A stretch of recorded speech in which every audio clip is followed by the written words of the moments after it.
कहानी है रामपुर गांव की, जहां के मर्द महिलाओं को हमेशा नीचा दिखाने की कोशिश में रहते। अरे अभी तक खाना नहीं आया, क्या मुझे एक और शादी करने की जरूरत है? नहीं जी नहीं, ऐसा मत करना, वरना मैं कहाँ जाऊंगी। खाना लेकर मैं अभी आई जी। गांव की पंचायत में भी फैसले हमेशा औरतों के खिलाफ ही रहते। मैं जो फैसला सुनाता हूँ वो भगवान की आज्ञा होती है। इस लड़के ने अपने मन से शादी करके अच्छा नहीं किया। लड़के को घर भेज दो और इसकी शादी इसकी जाति की किसी लड़के से करवा दो, लेकिन ये लड़के, इसे तो गांव के बाहर निकाल दो। नहीं नहीं जमींदार साहब, ये क्या बोल रहे हैं? ऐसा नहीं हो सकता। मेरी बेटी मासूम है, इसे अच्छे बुरे की समझ नहीं है। अरे कहाँ जाएगी ये बेचारी? कहाँ जाएगी?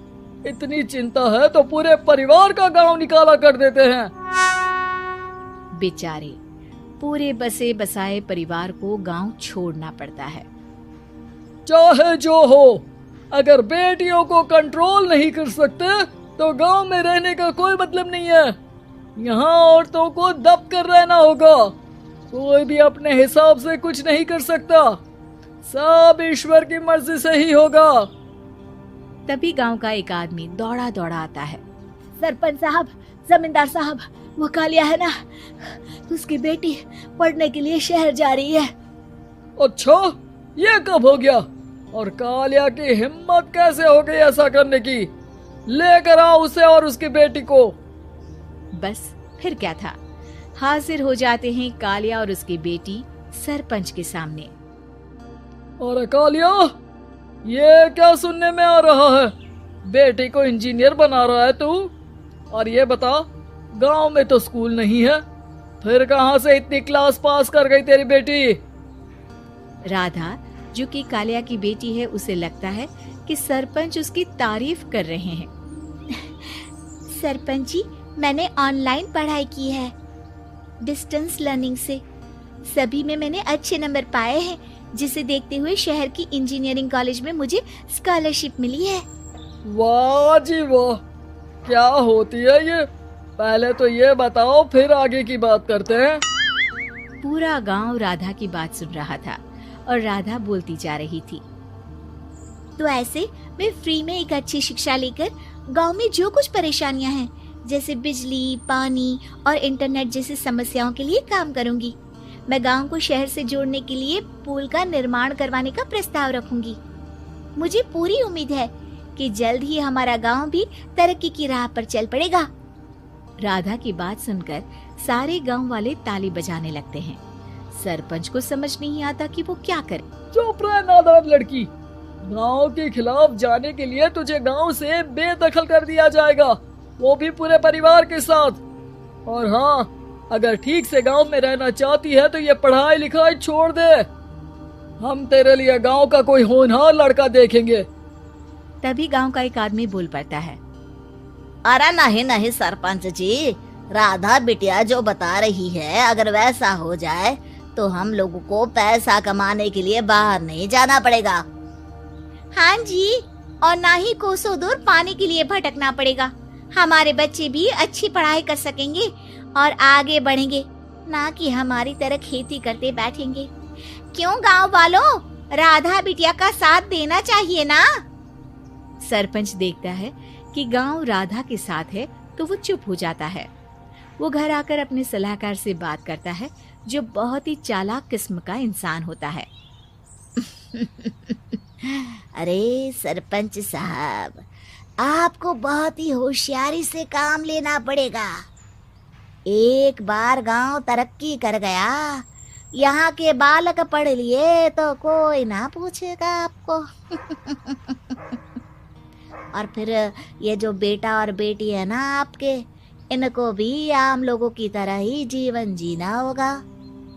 हाँ, लेकिन करे तो क्या करे? वो ना आप मुझ पर छोड़ दीजिए, बस मैं जैसा बोलूं करते जाइए। अगले रोज सुबह जब गांव वाले सोकर उठते हैं तो राधा के घर के बाहर और साथ ही वो लोग जिन्होंने राधा का सपोर्ट किया था, उनके घर के आगे लाल रंग से कल आऊंगी लिखा होता है। कल आऊंगी, यह क्या होता है? अरे यह तो खून से लिखा है, लगता है कोई भूत प्रेत या चुड़ैल का साया है। चलो सरपंच जी के पास चलते हैं। सभी सरपंच के पास जाकर उसे सारी बात बताते हैं। अरे ये तो बड़ी मुश्किल की बात है। चलो मैं एक बाबा को जानता हूँ, उन्हें बुला लेता हूँ। सरपंच बाबा को लेकर गांव के घर के बाहर जाता है। ओहो, तो ये वो चुड़ैल है जो उन लोगों को निशाना बनाते हैं जो गांव को बदलने का सपना देखते हैं। वो गांव को ऐसे ही संपन्न देखना चाहती है, वो नहीं चाहती कि कोई बाहरी यहाँ का कायाकल्प करे। क्या तुम लोगों में से किसी ने गांव को बदलने की सोच रखी है? तभी राधा की माँ रोते रोते आती है। मेरी राधा घर से गायब हो गई है। अरे कोई तो बचाओ, मेरी बच्ची कहाँ गई?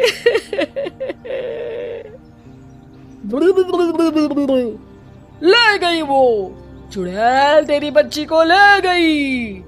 अब वो उसे श्रापित करके छोड़ेगी, उस पर चुड़ैल का साया हो जाएगा। तभी बुरी सी हालत में राधा भी वहां आ जाती है।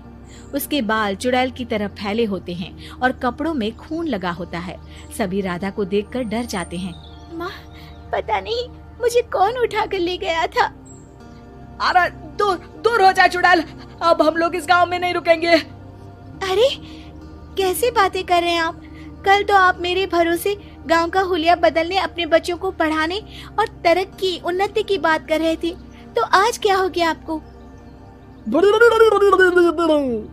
ये फिर तुम लोगों को बहकाएगी। ये चुड़ैल गांव में आ चुकी है, ऐसे ही ये तुम्हारे घर के बच्चों को भी ले जाएगी। गांव वाले राधा को गांव से बाहर निकाल देते हैं। उसके माँ बाप रोते रहते हैं, लेकिन गांव वाले नहीं मानते। मैं भी अपनी बहन के साथ गांव के बाहर रहूंगा, लेकिन वो पढ़ाई नहीं छोड़ेगी। वहीं सरपंच के घर पर सलाहकार कहता है। देखा, सांप भी मर गया और लाठी भी नहीं टूटी। लेकिन अगले ही दिन सरपंच के घर के बाहर भी वही शब्द लिखे होते हैं। और फिर सरपंच की बीवी कहती है, हमारी बेटी को किसी ने अगवा कर लिया है। तभी राधा का भाई वहां आ जाता है। अरे गांव वालों, मैंने सरपंच जी की बेटी को देखा था। वो चुड़ैल उसे उठाकर ले जा रही थी। अरे क्या मजाक कर रहे हो? नहीं नहीं सरपंच जी, आप नहीं जानते। वो चुड़ैल अब आपकी बेटी में आ जाएगी, जैसे राधा के अंदर आ गई थी। तभी सरपंच की बेटी वैसी ही हालत में वहां आती है जैसे राधा आई थी। पापा, पता नहीं कैसे मैं गायब हो गई थी। चुड़ैल, इसके अंदर भी चुड़ैल का साया है, मारो इसे। अरे नहीं नहीं, इसे भी राधा के पास गांव के बाहर ही भेज दो। अरे चुप रहो, मेरी बेटी कहीं नहीं जाएगी और चुड़ैल वुड़ैल कुछ नहीं होता है। अरे कैसे बात कर रहे हो सरपंच जी? आप तो बोल रहे थे कि आपका फैसला भगवान का ज्ञान होता है, तो अपने पर बात आई तो अब आप ऐसे बोल रहे हैं। अरे ना ना ना, आपको अपनी बेटी को त्यागना ही होगा। अरे बुलाओ बाबा को। राधा का भाई बाबा को ले आता है, जिसे अब गांव वालों के डर के कारण सच बोलना पड़ता है। मैं कोई बाबा नहीं हूँ, मैं तो मोची था। ये सलाहकार महोदय ने मुझे कहा था एक्टिंग करने को। वो मुझे पैसे देने वाले हैं। अब मुझे माफ कर दो। गलती हो गई, मुझे माफ कर दो। तभी वहां राधा आ जाती है। देखा सरपंच जी, जब गांव के बच्चे साक्षर होंगे तो आप जैसे लोगों की चालाकी नहीं चलेगी।